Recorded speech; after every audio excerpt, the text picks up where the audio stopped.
Bonjour, moi c'est Ania Pogarian. J'aimerais vous présenter mon projet d'ExpoSciences sur lequel j'ai travaillé très fort au cours de cette dernière année. Donc le but de mon projet était de construire un appareil d'hémodialyse simple et peu coûteux qui pourrait donner accès au traitement de la maladie rénale aux patients vivant dans les pays en développement. Donc juste pour vous donner une idée, 90% des patients qui sont atteints de cette maladie vivant en Inde et au Pakistan meurent tout simplement. Aussi, dans certains pays africains, il y a des régions où il n'y a simplement pas du tout d'accès au traitement de remplacement rénal. Donc les patients dans ces régions-là n'ont aucune chance de survivre.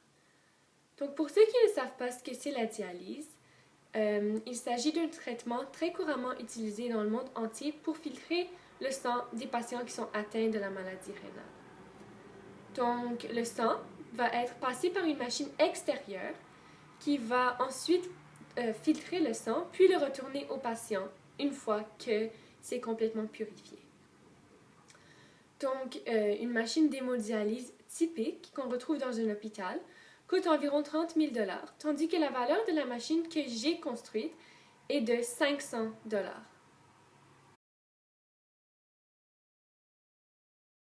Donc le sang va rentrer par ici. Voici la pompe péristaltique qui va guider le sang vers le dialyseur. Donc le dialyseur, c'est le filtre. Ça va s'assurer que toutes les toxines et les déchets vont sortir du sang. Lorsque le sang va ressortir du dialyseur, ça va être complètement filtré. Il reste juste à enlever les bulles d'air ici. Puis le sang retourne dans le corps du patient ici. De l'autre côté, il y a le circuit du dialysa. Donc, le dialysa est un liquide prescrit par le médecin qui va contenir la concentration adéquate en électrolytes. Donc, dépendamment de la capacité de filtration des reins du patient, le dialysa va être plus ou moins concentré. Donc, ça, c'est la pompe péristaltique qui va guider le dialysa vers le dialyseur. Comme on peut voir, il y a certaines jauges de pression, puis c'est ça, ça va enregistrer la pression tout au long du circuit.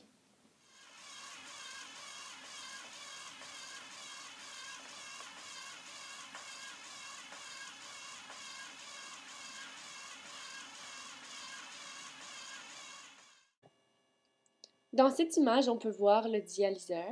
Donc, le dialyseur est constitué d'environ 10 000 fibres semi-perméables. Donc, ici, on a un zoom sur un seul fibre. Donc, on peut voir que c'est comme un cylindre, un tube.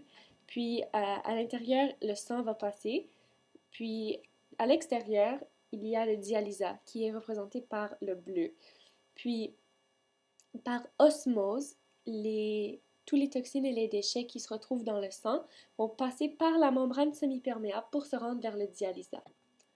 Étant donné que le dialysa et le dialyseur sont des composants prescrits par le médecin du patient, on peut dire que le sang qui est mis dans la machine pour être filtré va être filtré comme il faut si le mécanisme du prototype est bien fait.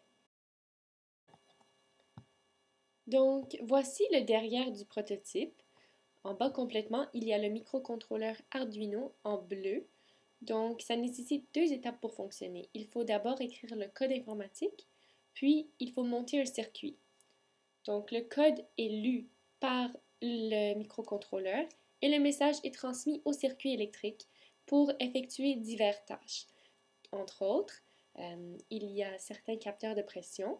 Puis, si la pression est soit trop élevée ou trop bas, le programme sait qu'il faut soit augmenter ou diminuer la vitesse des pompes pour ramener la pression à la normale.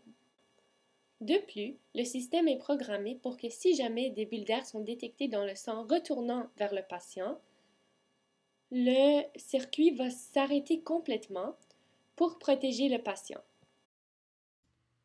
J'espère que ce court vidéo vous a permis de mieux comprendre le fonctionnement d'un appareil d'hémodialyse et de comprendre ce que j'essaie de faire avec mon projet. C'est-à-dire de se rapprocher à un monde où la thérapie de remplacement rénal est accessible à tous.